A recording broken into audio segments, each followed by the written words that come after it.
data-data yang tidak benar, data-data yang sampah yang dipakai oleh Pak Prabowo itu, mau berkuasa itu normal.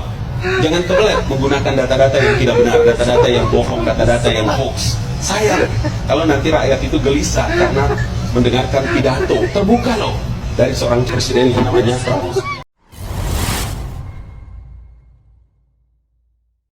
Yap, sepertinya Ngabalin sudah mulai menyerang Pak Prabowo. Mungkinkah semua ini dilakukan oleh Ngabalin karena merasa kecewa tidak dijadikan sebagai menteri? Kalau seperti ini modelannya bakalan oposisi lagi nih Ngabalin. Nah, bukan cuma video lucu dari Ngabalin, Mimin juga akan menyajikan kompilasi video lucu dari Pak Mulyono dan Natalius Pigai. Untuk itu, tanpa banyak basa-basi, langsung saja kita simak videonya seperti apa dan semoga sahabat-sahabat terhibur. Saya nggak main-main. Kan kita anak timur, Pak. Ya, Glenn pun jangan main-main. Saya anak dari barat. Emang kenapa? Kalau dari timur kenapa? Dari barat kenapa? Ya nggak apa-apa. Kalau Glenn netizen, orang dari mana Glenn? Abang itu tadi dari timur, aku dari barat. Glenn dari mana? Apa kalian dari bertungki? Aku udah bening nengok Indonesia. We. Sekarang di sana tungki udah membiru. Ih, ngeri. Tungki udah membudar. Aku nggak ingin kalian orang-orang yang kucintai itu semua bertungki, berjemaah. Nanti pijak batang ekor kalian. Tolong komentar yang sopan. Aku marah ini. Sopan kalian. Dan satu lagi ada hal yang sangat krusial ingin kukatakan pada kalian. Apa tuh, Pak? Aku ingin ada agenda ke Indonesia, ke beberapa provinsi dan wilayah begitu. Tapi kalau kalian nanti ketemu aku minta foto bolehlah. Tapi kalau udah peluk, cium, itu pijak batang ekor kalian ya. Ini kalian dengar aku bilang, yang sopan.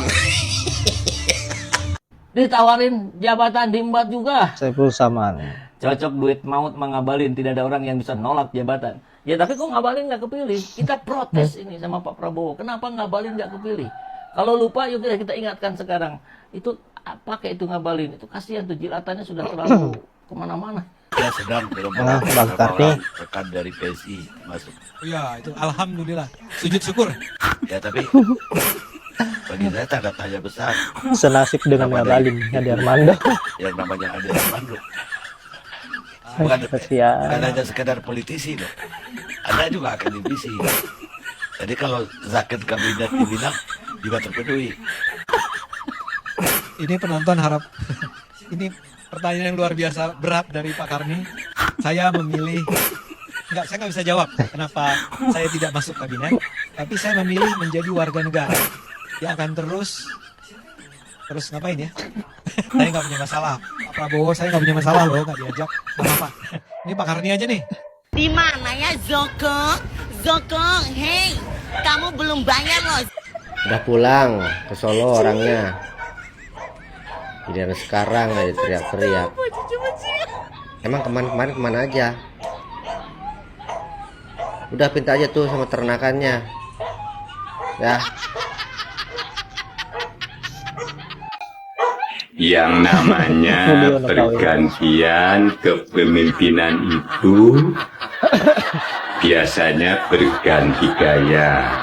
Ibaratnya kalau kemarin itu bergaya dangdut misalnya, kalau yang sekarang bergaya rock, ya enggak apa-apa. Tetapi lagu yang dimainkan sama.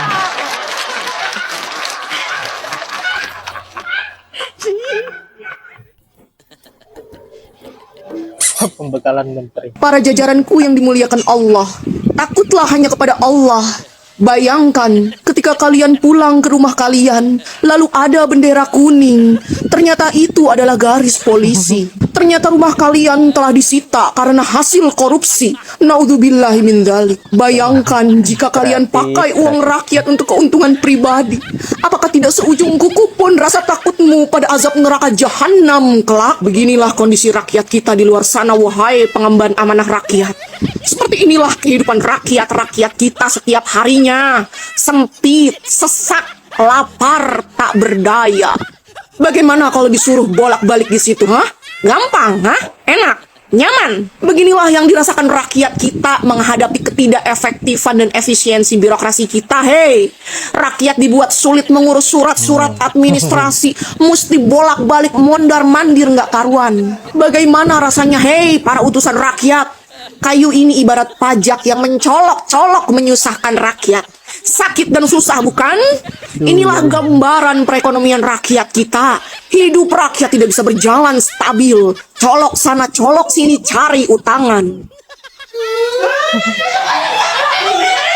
Saya nggak bisa bekerja nih Pak kalau kayak begini. Masa anggaran saya cuma 64 miliar. Kementerian HAM itu idealnya di 20 triliun Pak. Emang Kementerian HAM ngerjain program apa sampai minta 20 triliun? Gila kamu.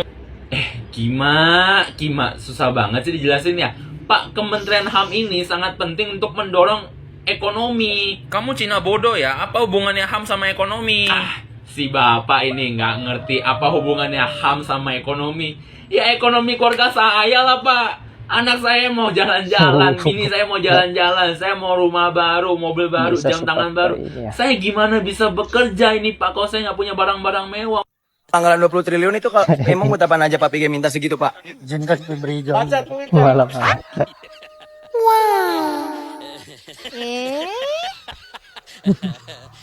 Anjir. Setelah pelantikan pulang Solo. Katanya akan disambut oleh ribu-ribu relawan yang ada di Solo. Pernah ke Bandara Solo? Itu nyambutnya gimana?